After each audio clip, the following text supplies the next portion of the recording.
Too dark. Huh? Is that too dark? It's too dark, man. How they gonna write? Too dark. Yeah, leave the background on.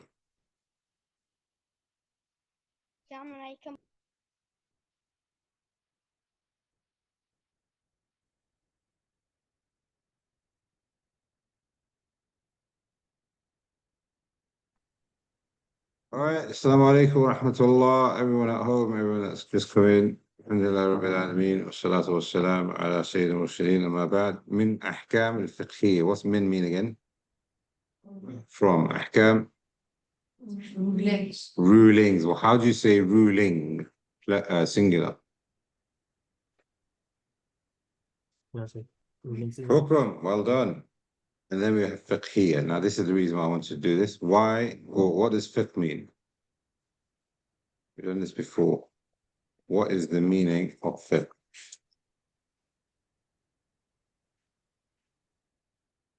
You don't need to give an exact definition, but when I say studying fiqh, what does that mean? Rulings. Well, then why would you have it from the rulings of the rulings? Wouldn't make sense. Fiqh must mean something different to ahkam. Anyone at home? Excellent. Yes. Very good. Yeah. Actions. Not necessarily intentions, because now when we're talking about intentions, that's talking about whether it's accepted or not.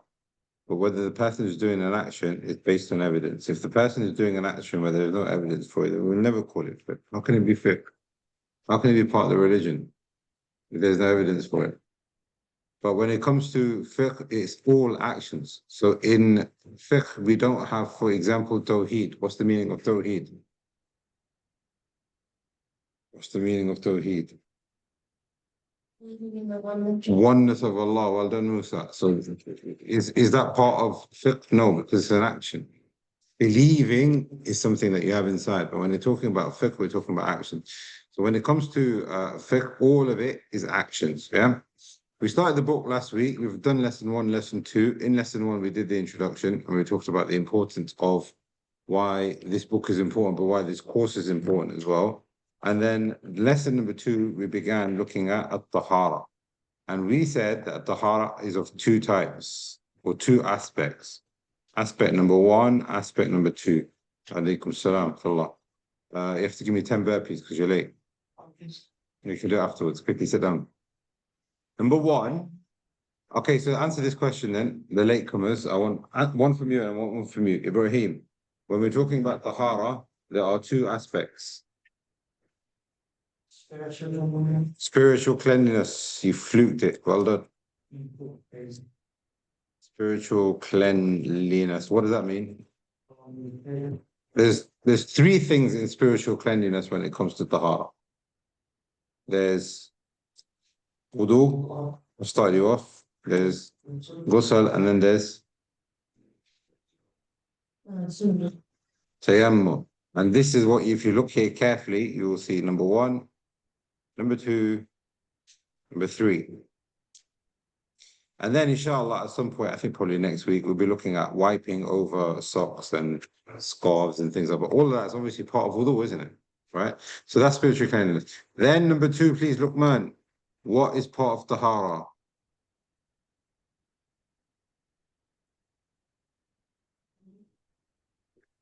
Yeah, cleanliness. That is tahara. Purification and cleanliness is tahara. But there's another aspect of tahara, which is not spiritual, which is not like wudu and an act of worship. Impurities. Excellent. The removal of the impurities. Very good. Right? When we're doing wudu, all you need to do is wash it off. So what do we mean by impurities? Let's make a list so we are all 100% clear. So give me an example of impurity. Let's start from the right, Muhammad. No. Something which is a substance which is impure. That comes out of you. Urine. Good. Anything else? Mu'min.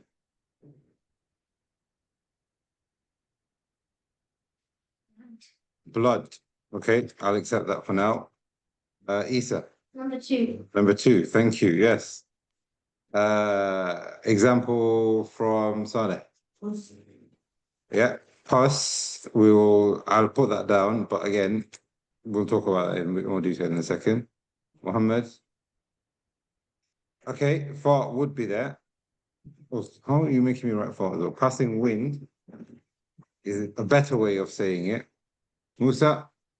Vomit, very good. I was waiting for that one. Vomit. I don't think there are any more left. Right. Alaikum salam. Where are you going to sit? Let me get you a table. One second. Yeah.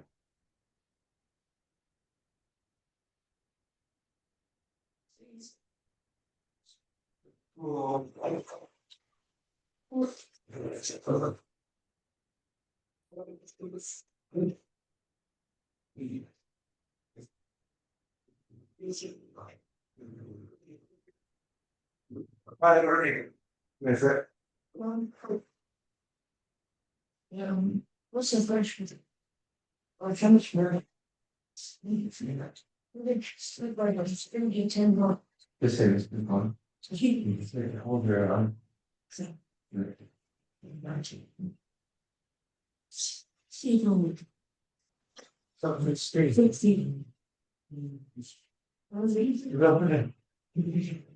very short. No, it's not.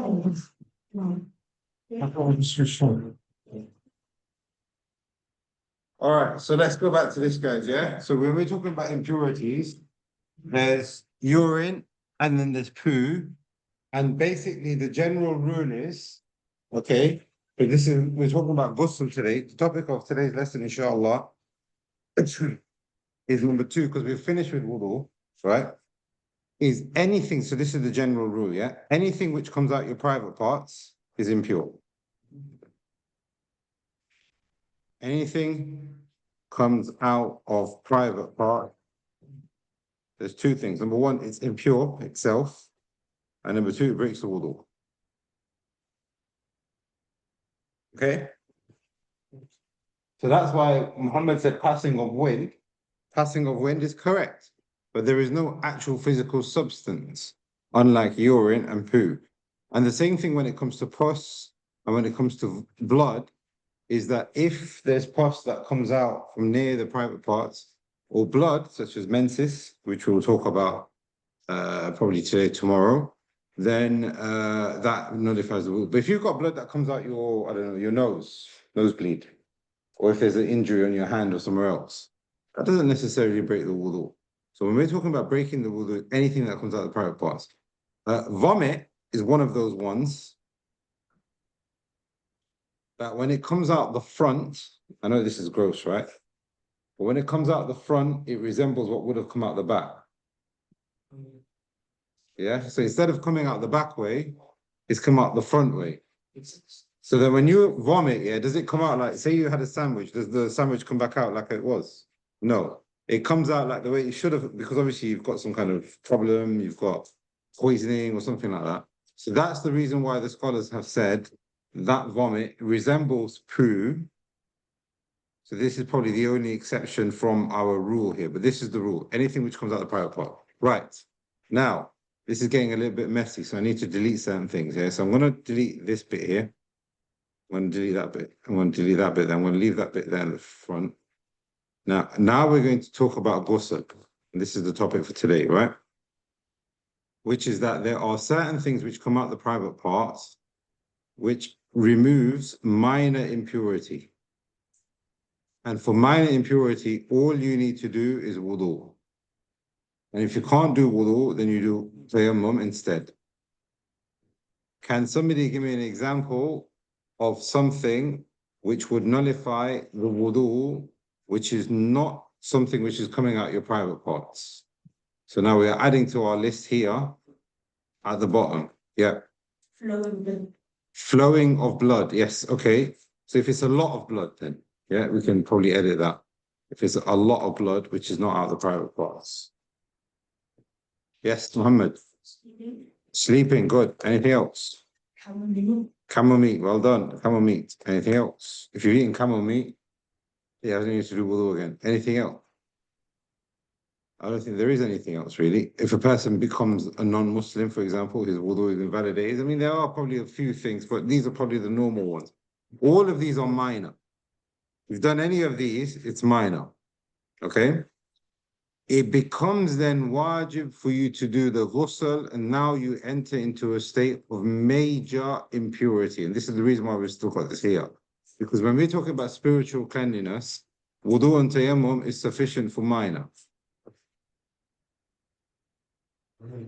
But ghusl is needed for major.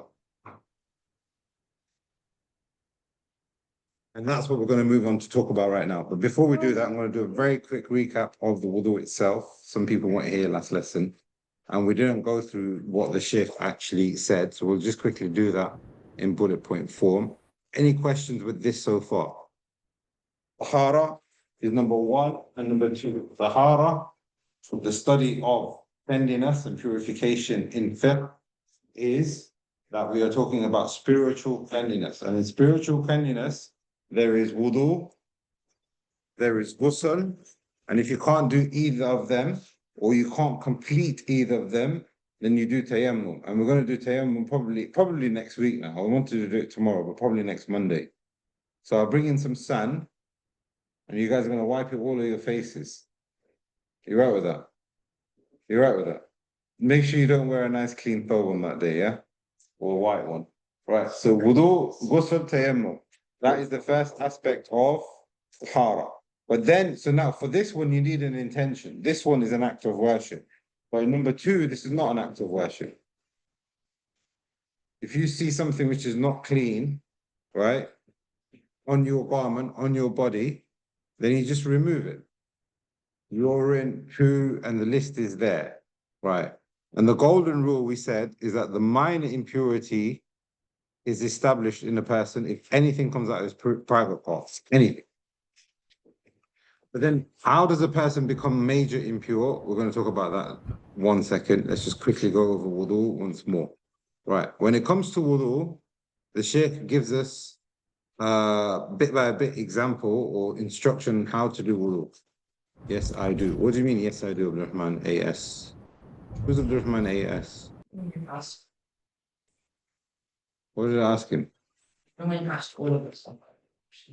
Please understand. I think that's what it is. Are you going to do it at home by yourself? Abdurrahman AS. Who's Abdurrahman AS anyway? Who are you, Abdurrahman AS? Huh? Anyway, wudu is to worship Allah. Here it says here, look, that's why it's an act of worship. Is to worship Allah by washing the parts that have been mentioned in Surah Ma'idah, ayah number 6. إذا قمتم من الصلاة فاغسلوا. What's next? وجوهكم. And then وأيديكم إلى المرافق. So you have to make sure all your parts are being washed. وامسحوا. It's not here, look, the ayah has been taken. Yeah, so وامسحوا رؤوسكم وأرجلكم إلى الكعبين. So then you have to wipe. Right, what is the so these are the rewards of the wudu. We don't want to go through all that again. We did this last week. But this is the description. So number one, you have to have the niyyah. And yanwi biqalbi. And yanwi biqalbi. He needs to have the niyyah in your heart. How do you form the niyyah to do anything? You just have it in your heart.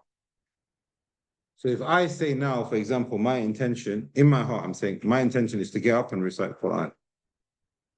I've made the intention. I'm getting up and I start reciting Quran.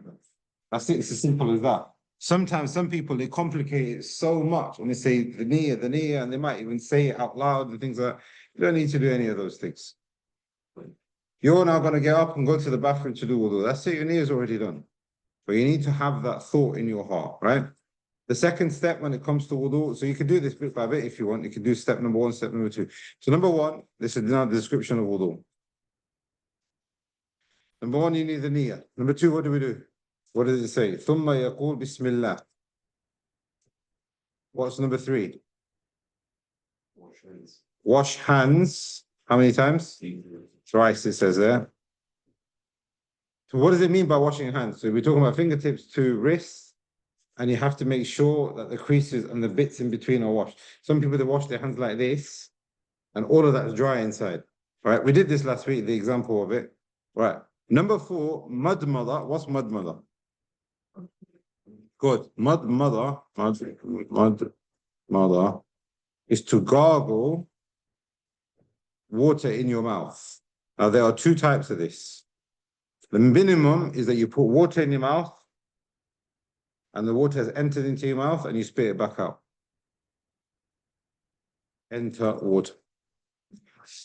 Number 2, the best way of doing it is to make sure that the water is moving around your mouth. So you put the water in and then you move it around. Can you show me? Can you show me? Go on, do it, Mohammed. You put water in your mouth and then move it around like that. Exactly. Right? So move the water around. This is the best way. Right? Then the Sheikh said, istinsha. Istinsha. What's istinsha? What does that mean? Istinshaq actually means that you bring the water up into your nose, so you sniff it up. Yeah, so bring it up.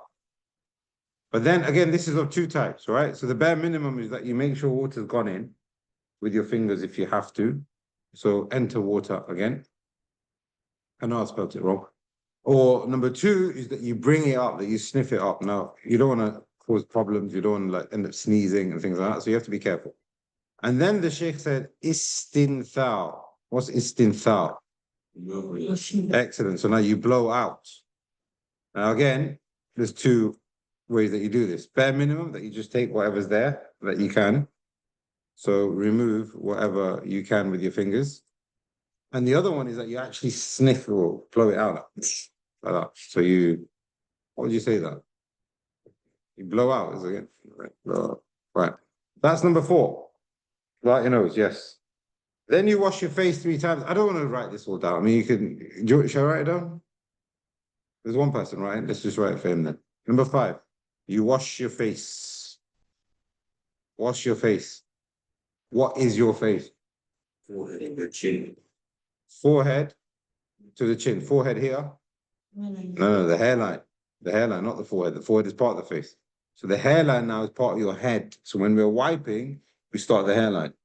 So the face is from hairline, if you got one, to your chin. And then from ear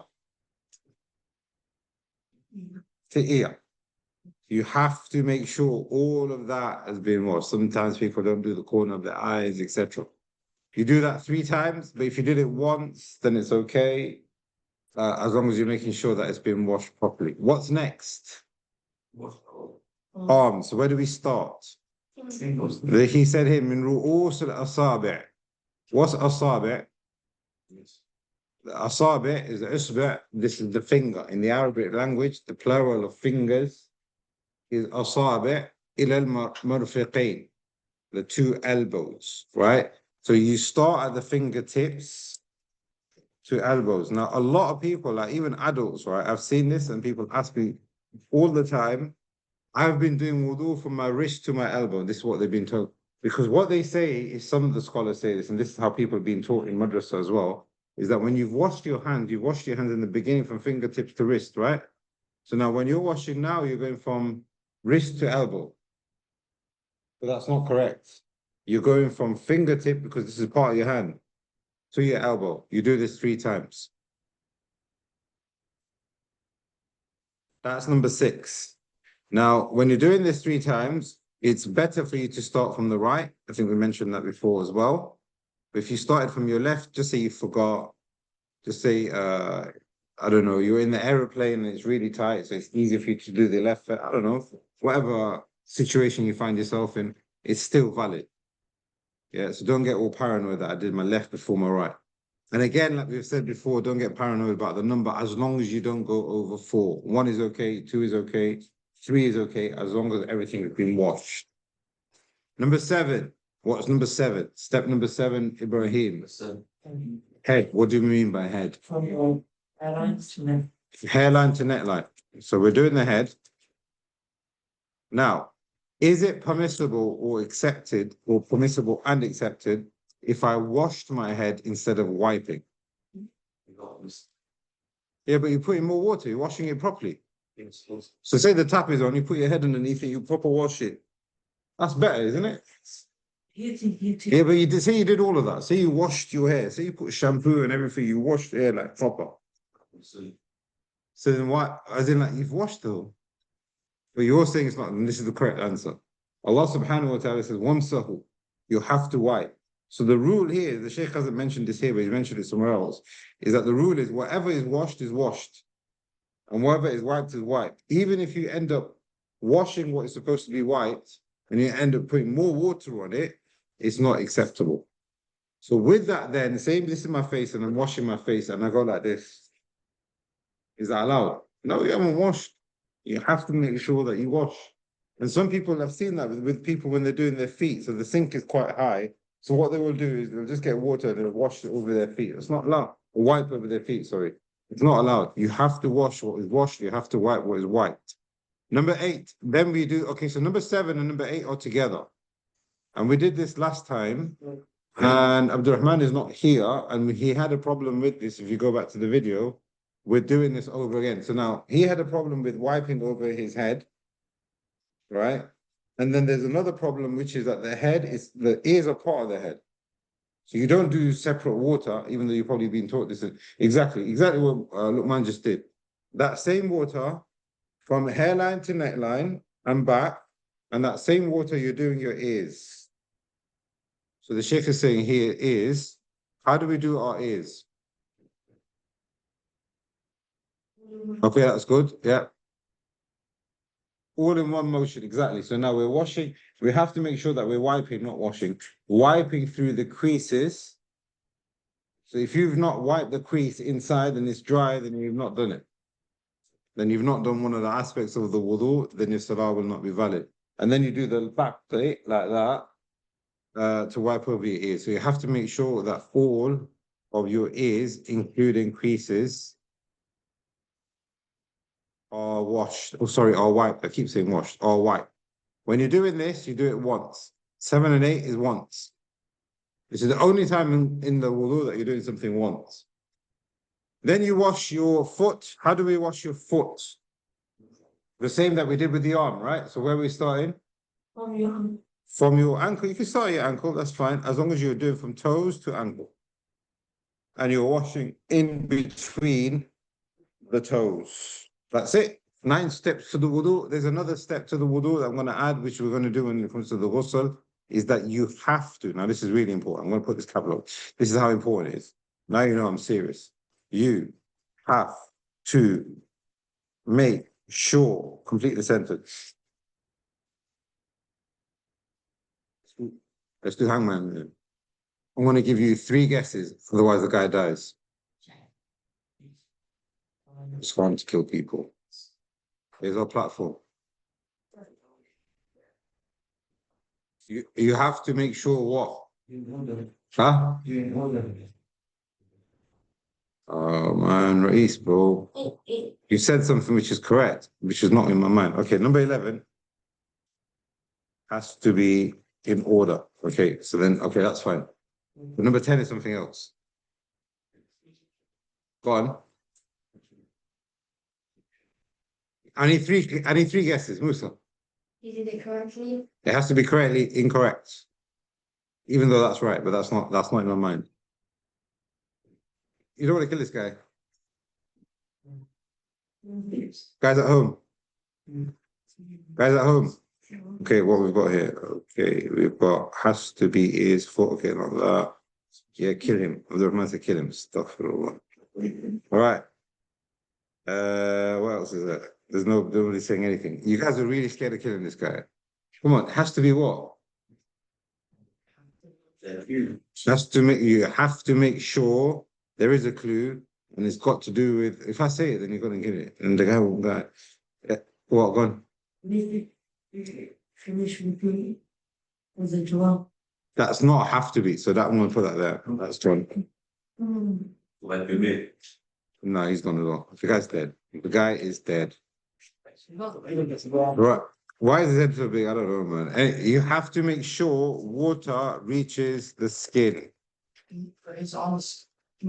You have to make sure with water, if you've got glue, if you've got oil, what else could there be? Okay. It says paint, excellent, good example.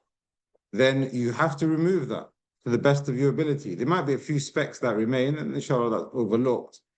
But you have to make sure that water reaches the skin. If water does not reach the skin, then the wudu and the ghusl is not valid. Right. Shall I leave that there, or can I remove that? You're not making notes, bro. You can't speak. I'm asking people who are making notes, bro. Right, okay, I'm going to leave that there, and I'm going to go onto this screen here, and I'm going to talk about something now, which is really important. Like I said, we are, inshallah, talking about the ghusl today. I'm not sure if we're going to get everything done. But let me bring this up here, and that will disappear. So I'm sorry about that. But it's in the notes anyway. It'll be in the video, and you can go back to that if you want. Right. When we are talking, okay, ghusl. What do we mean by ghusl? Washing the whole body. Excellent. Ghusl is washing the whole body. And if you want, you can call it a shower or a bath. There are 3 types of ghusls. If you've listened to my Wednesday class, or if you were there in the Wednesday class, you know the answer to these. What are the 3 types of ghusls? Number 1, Saleh. Okay, before we do that, let's mention in order like we mentioned before, so it's easier. Huh? There are 3 types of ghusl. Yeah, go on. Okay, so normal bath. This is not an act of worship. So you go in the shower, however you have your shower, every single, whenever. I was going to say every single day, but I'm sure people don't shower every single day. That's not a good thing, by the way, right? So now, normal shower, normal bath, however you do that, that's fine. Why is that fine in the way that you do it? Because it's not an act of worship. So you go in, maybe you brush your teeth in the bath, maybe you shampoo, maybe you shower gel, and then you walk out. Maybe you don't wash your hair, maybe you don't brush your teeth. That's all okay. That's fine. Not okay, but it's not an act of. So nobody's going to say anything about that. Maybe your parents won't be happy, but then that's that. Right. Number 2. The wajib one. Wajib act of ghusl. Good. What from Hajj? Virginia. Those are not. Excellent. So there are 4 aspects to this: A, B, C, and D. And we're going to talk about in a second when it becomes wajib. Now, this is important. As you become adults, ghusl will become wajib, and it will become wajib as soon as you become an adult, and ghusl will become wajib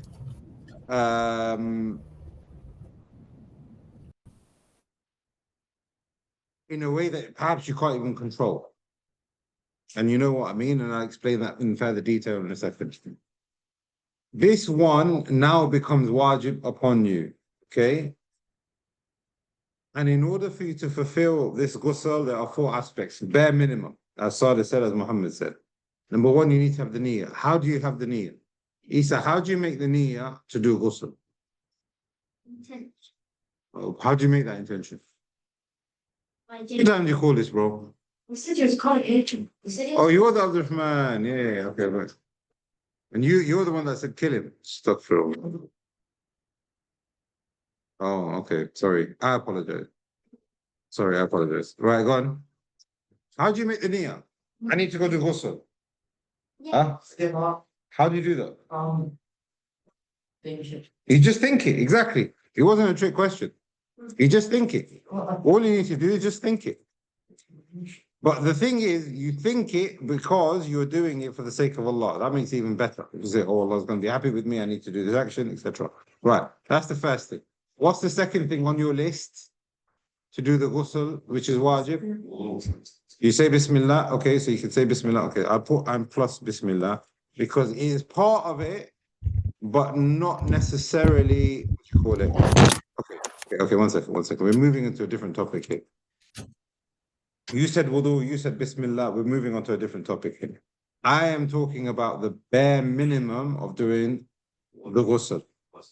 Excellent. So now, number one, you need to have the niyyah. Number two, you have to make sure that water has reached all of your body. How long would that take? Like 30 seconds. Wallah, it won't even take that long. Right? So say you woke up for Fajr, there's been an accident, and you need to go in the shower. Fajr is only like 5 minutes left. What do? Niyyah, make sure water's gone everywhere, come back out, and then you're done. Do you need to do all that? No.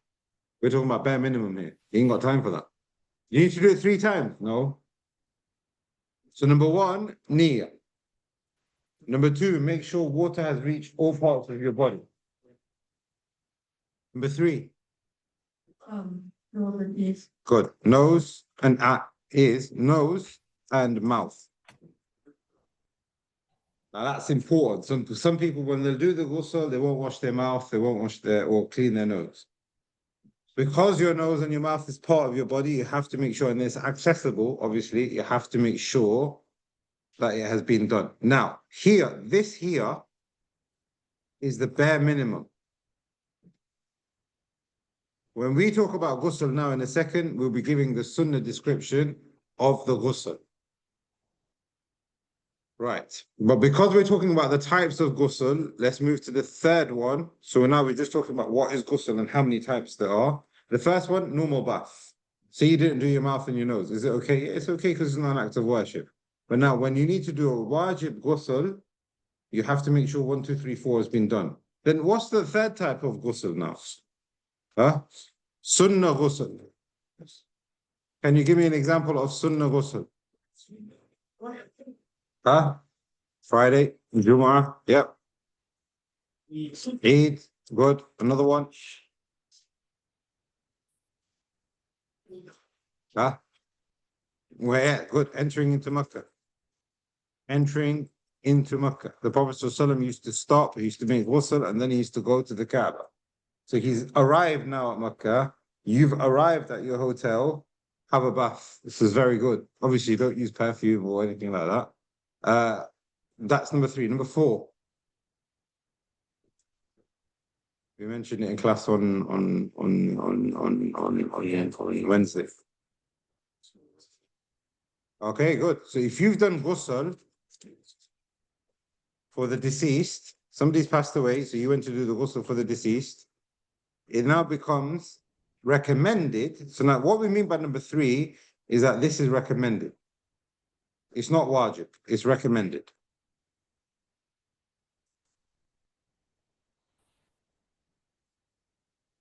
So if you've done ghusl, it's recommended for you to go home and do ghusl after the burial, etc.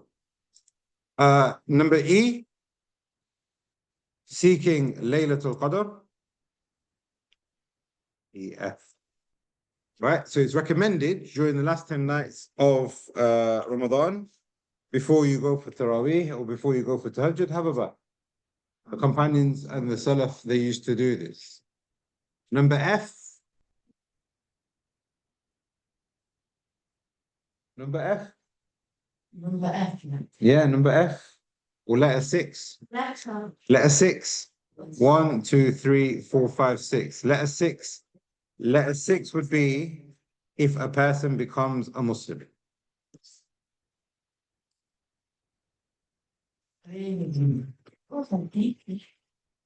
Person becomes Muslim. John becomes Muslim, we say, bro, go home, have a bath. It'll be good for you. Do ghusl. Stop your sins, inshallah. Right. Then, what's the difference between number 2 and number 3 then? Yeah. Okay, so number 3, you don't have to do it. It's recommended. But then, in the way that we do the ghusl, is it the same or not? It is the same. It's exactly the same. It's exactly the same as 1, 2, 3, 4. But, the big but is, if you didn't do all of that, it's still acceptable. So now, you've gone into the bath for Jumu'ah. If you've gone into the bath on Friday because it's Friday and you just think, oh, I'm just having a bath, then it's not an act of worship. If you've gone into the bath because it's Friday and your parents have said, go to have a bath because it's Friday, you just got in, you just put the thing on, is that an act of worship? Mu'min, why not? What's missing? The niyyah. So now he intends, okay, because it's Friday, I want to get the reward of having ghusl on Friday. If you do ghusl on Friday and then you go to the masjid and you wear nice clothes and then you listen to the khutbah, what reward do you get? The angels will write your name down. This guy, he's the man. He's the one, as you guys say, yeah? Number two, you will get a reward for fasting the whole year. Very simple. Look what happens. You do ghusl properly. You wear nice clothes. You go to the masjid. You listen to the khutbah.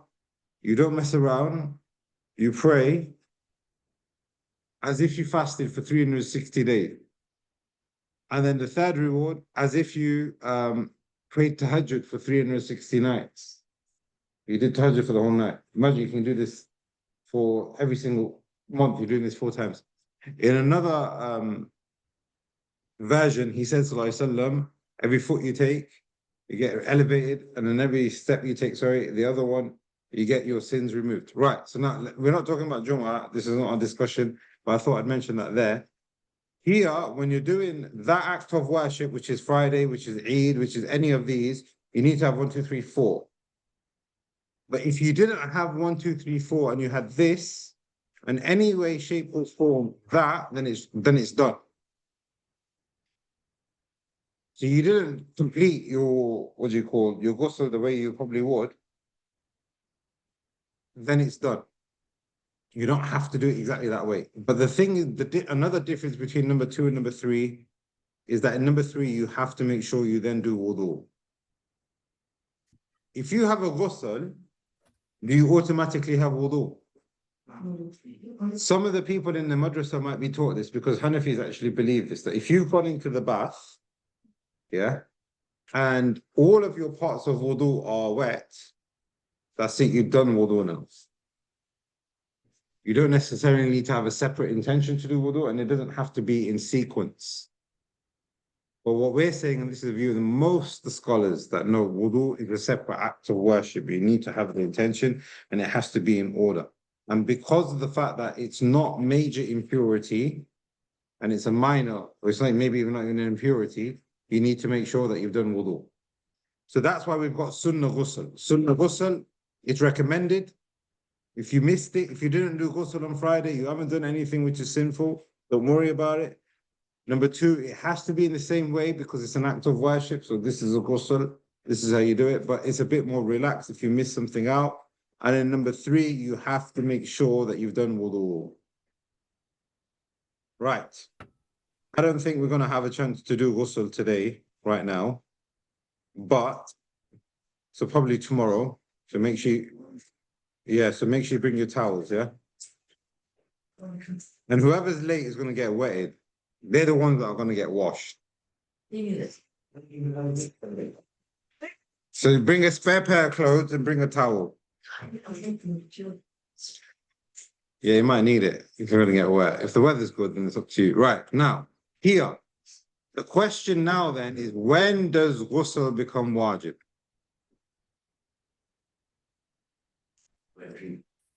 Good. When does ghusl become wajib? But before that, I just want to mention something. Muhammad reminded me this morning, Muhammad Allah, what is the thing that I need to remind the class of? There is a difference between najasah,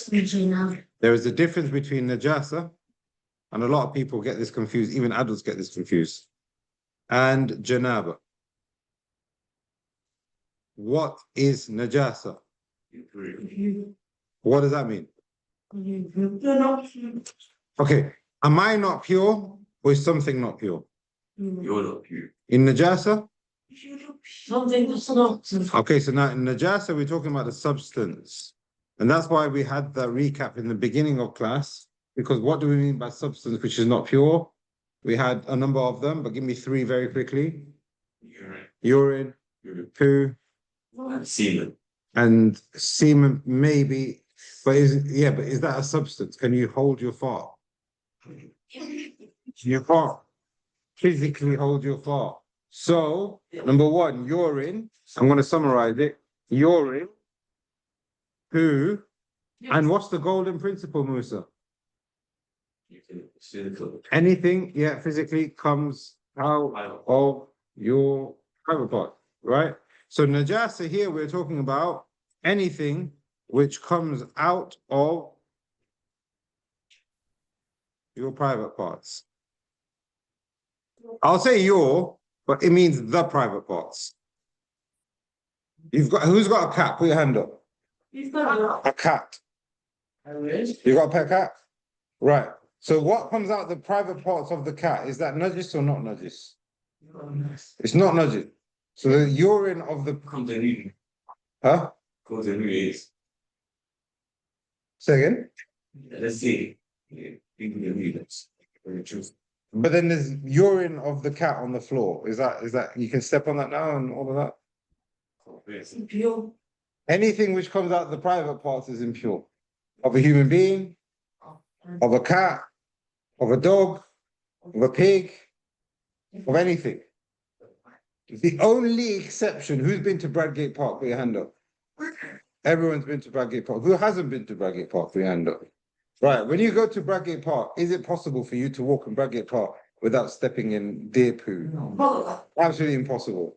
Absolutely impossible. There's so many deers there. It means there's so many deer poo, and maybe even other kind of herbivores.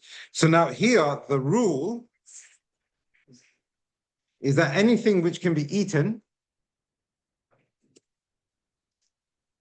such as deers, such as goats, such as sheep, then this rule doesn't apply. So you can step on sheep. You can step in sheep poo and it's not najis.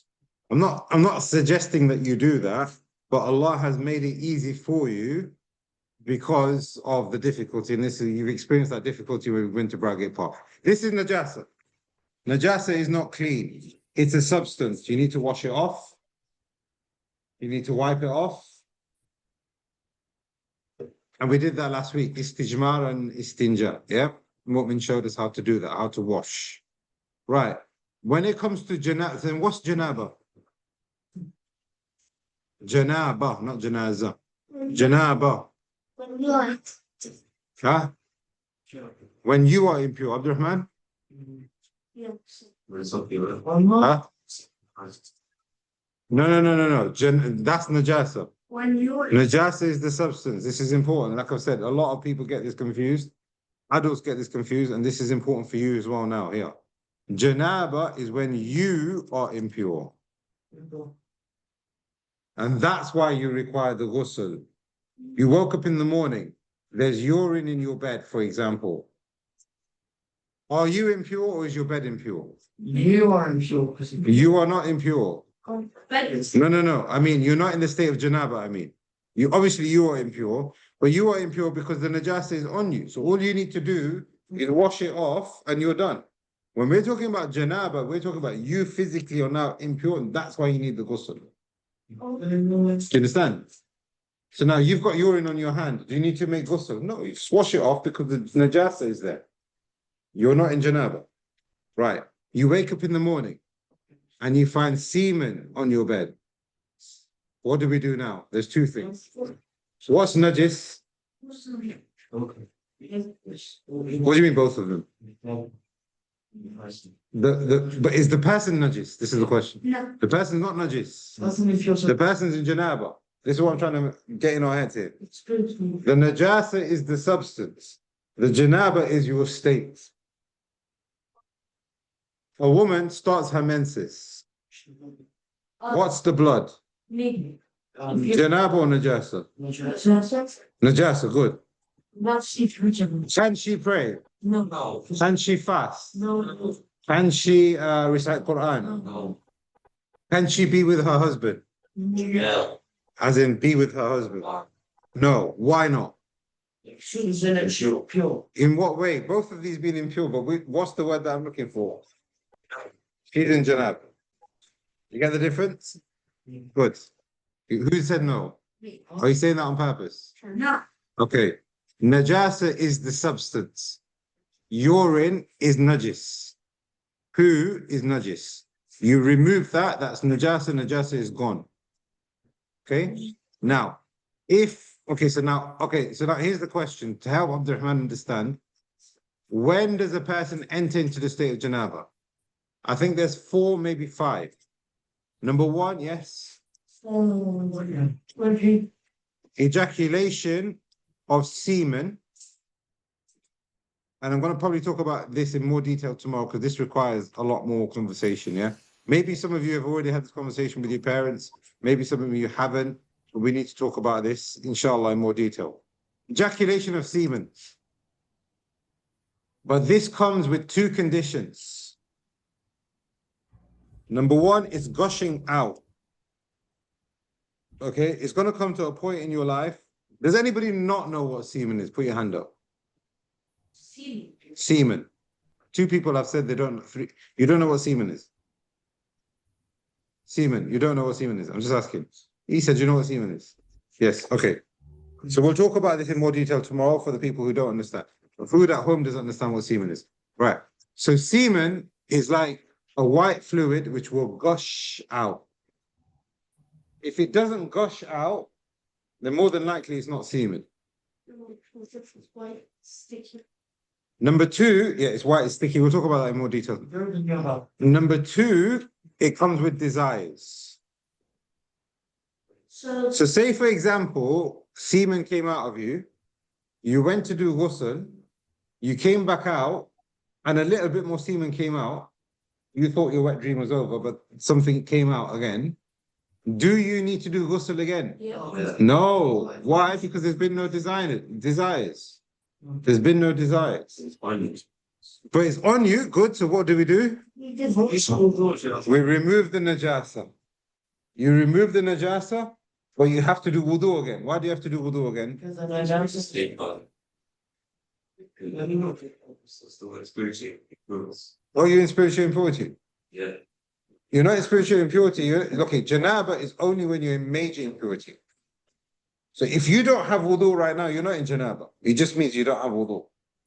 Janabah is when you don't have major impurity, when you're in a state of major impurity.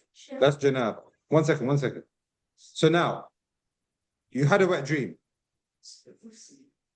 You do your ghusl with 1, 2, 3, 4 on the left-hand side. You came out of the bath. You came out of the shower. Some more semen came out of you. You just noticed. We wash it off by doing istinja. We're removing the najasa.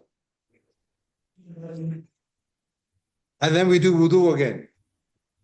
Why do we do wudu again? Why is that broken my wudu? What's the rule? Abdurrahman, you've had your hand up. What's the rule?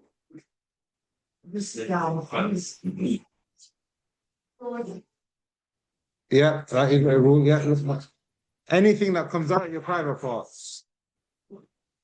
Anything that comes out of your private parts nullifies your wudu. So here we're talking about the ejaculation of semen. The ejaculation of semen has these 2 conditions. Number 1, it has to gush out. And number 2, there has to be desires involved.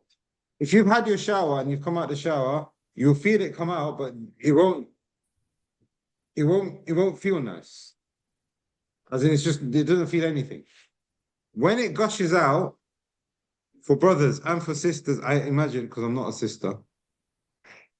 Last time I checked, I was not a sister, and I'm still not a sister. But for brothers, here, guys, listen, this is very important. It's very important. You know when semen comes out of you? Okay, semen is a white, thick, smelly, sticky liquid that gets created in your private parts. When you become a man, Allah subhanahu wa ta'ala will decree that it now is being produced inside of you. Why is it being produced inside of you? Why? Yeah, testosterone, that's all like scientific, but why? What's the reason? Saleh. Yes. Yes. Allah, you basically Worship him properly, yes, but then why? You're now entering into manhood. You're not, this is why we've got the puberty. Allah has decreed, and your body is now telling you also that you are now ready to have children. Even if you're 11, even if you're 12, you think, well, I'm still too young. No, you are actually ready to get married. And you might now actually start noticing girls. Yeah? You might actually start looking at a girl and think, you know what, I actually think she's pretty. All this time you didn't think, oh, this girl's disgusting, they're annoying. But now your body is changing. Why? Because semen is being produced. Allah has decreed. What is that in your hand? What are you doing? Put that away, please. What did I just say? You'll Huh? start looking at color. And then what? Why? Why would you start looking at girls? I didn't say that. I didn't say you start looking at girls. You're supposed to lower your gaze, bro. Astaghfirullah. What I'm saying is you might start finding them attractive. Okay? That is happening because that is happening in your body as well as the semen. So Allah has decreed you get to this kind of age, really you should be now thinking about getting married. But the reason why you won't get married is because you're still too young. No. You're not working, you're probably not mature. And this is why Islamically, really, if you look at some of the companions, they got married when they were really, because they were actual men. In their brains, in their intellect, in their ability, in their maturity. And this is why you guys should really be like that.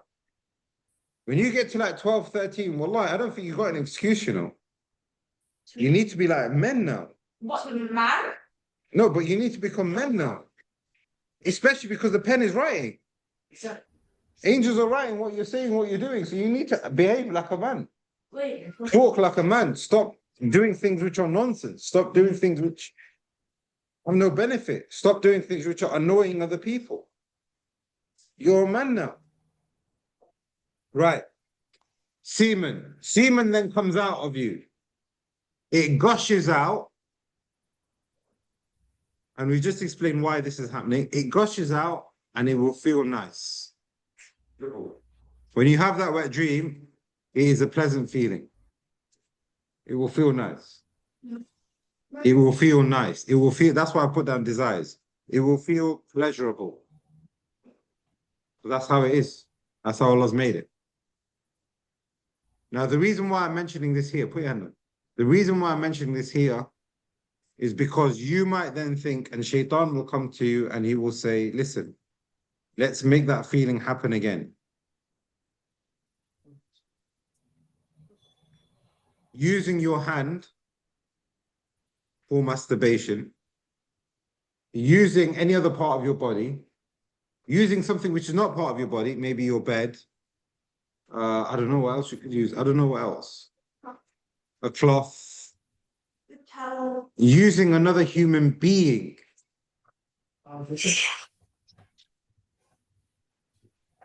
Okay, we guys, listen, we're doing a puberty course, yeah? Let's be mature about this, right? That's why you get married, exactly. Jazakallah khair. That's why you get married. If you feel that this is what it is that you need, and you've got this strong desire, then you need to speak to your parents.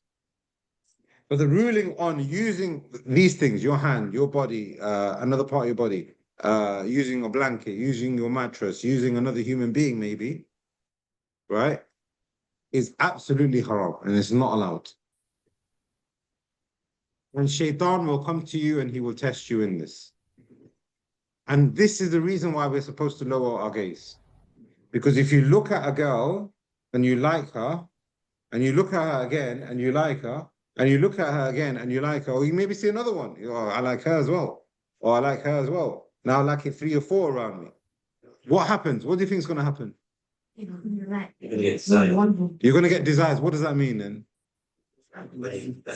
Shaitan will come to you and he will make you think about these girls when you're alone. And then you're going to get sins because he will then tell you start touching yourself. Or make yourself ejaculate when you are thinking about these girls because the feeling is nice. Allah is now testing you. And this is a test that happens to every single adult male, and I'm guessing female as well. You have to be careful. And this is I would say probably one of the main reasons why we're doing this course. Because there is a halal where there's a haram. Don't get me wrong, guys. Listen, Just because it is haram for you to, doesn't mean that haram for you to touch yourself is haram. Doesn't mean that there isn't a halal alternative. Alcohol is haram. Does that mean all drinks are haram? Bacon is haram. Does that mean all food is haram? No, there's so many things which are halal. So when I'm saying to you, this is haram, don't do it, it doesn't mean that there isn't a halal alternative.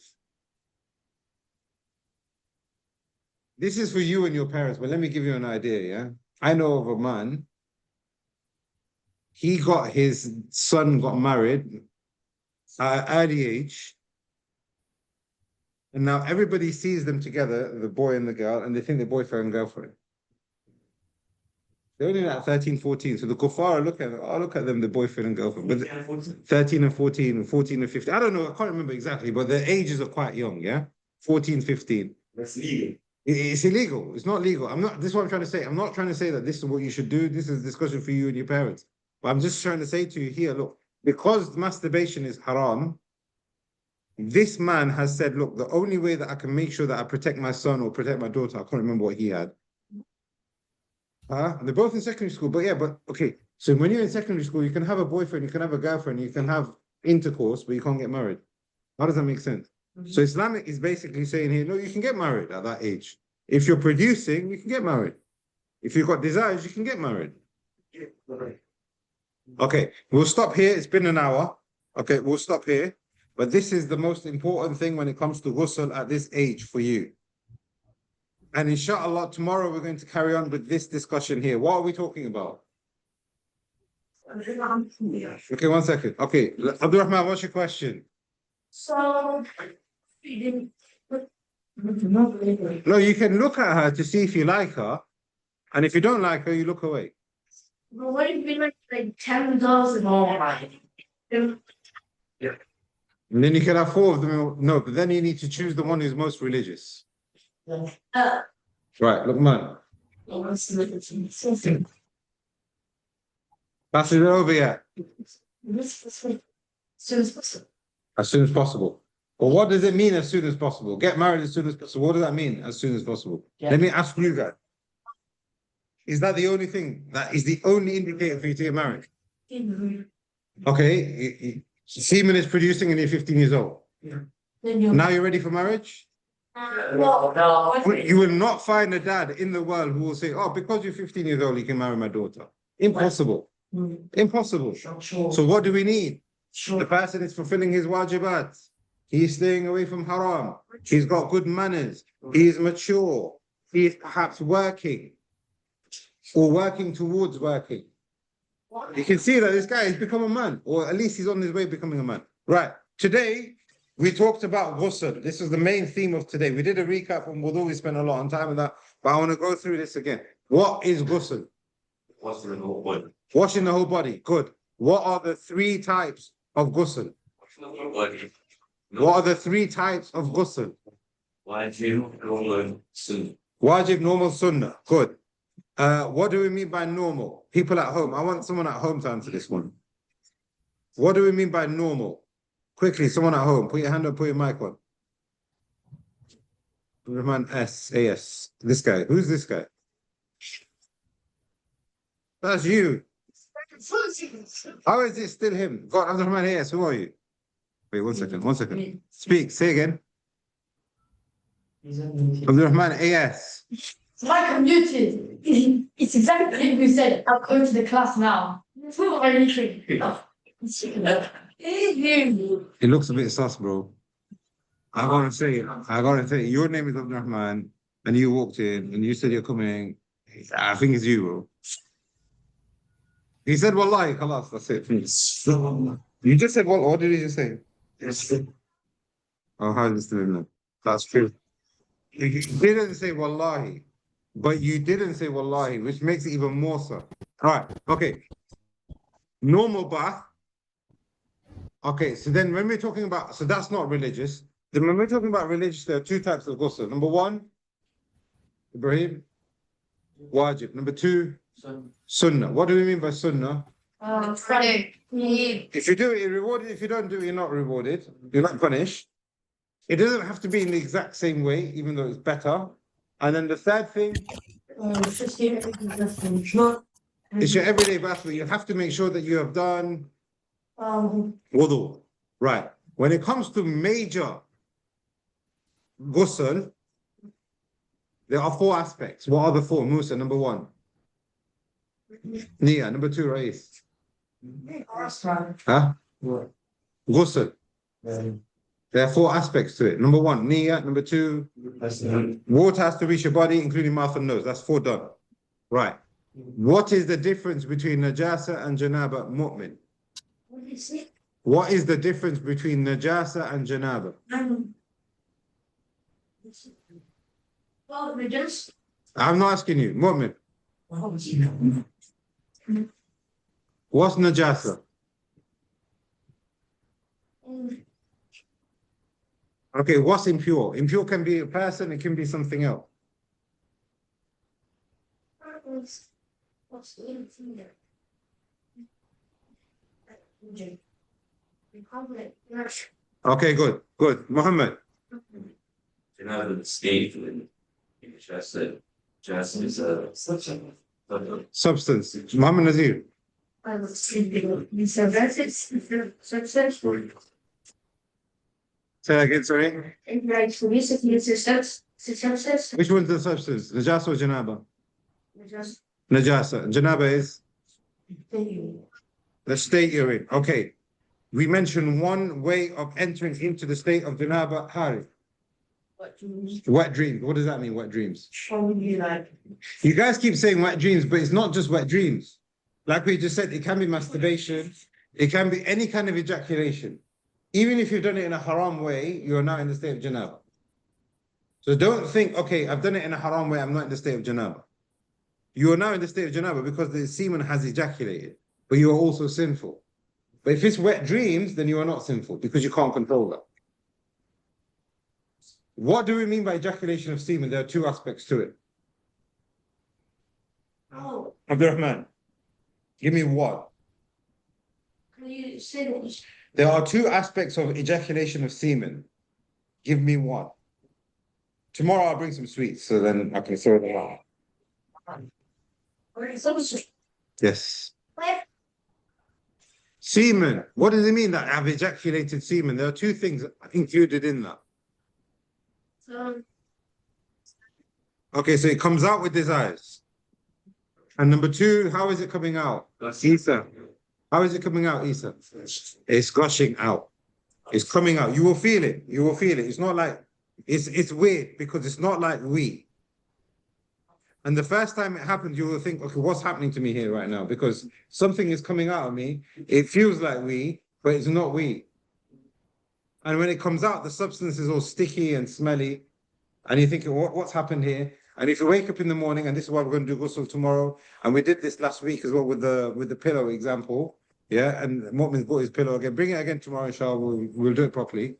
Is that when you wake up in the morning, you're going to find this sticky patch and it's all wet and it's all, you think, what is this? This is weird. Don't panic. Good. This is now, not just you need to clean it, but you are now in Janabah, you need to go do ghusl. Yes, Muhammad. you do the translate that what you Yeah. watch it. That's the important thing she get rid of. You've got rid of it by washing it. So you can wear it here. You can wear it again, but I mean, it's going to smell and stuff. So I'd put it in the wash if I was you. I'd put it in the wash. But then you need to go have a shower anyway. Well, that's clothes. Huh? Clothes. You can what? That's the thing. Separate the clothes. You get rid of it. You just wash it. You wash the najasa off.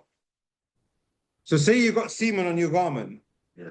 You wash the najasa off, so the semen is now gone. You dry it, you can wear it again.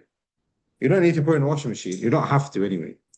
All right, guys, we'll continue tomorrow, inshallah. Subhanakallahumma bihamdika ashhadu an la ilaha illa anta astaghfiruka wa atubu ilayk. Yes.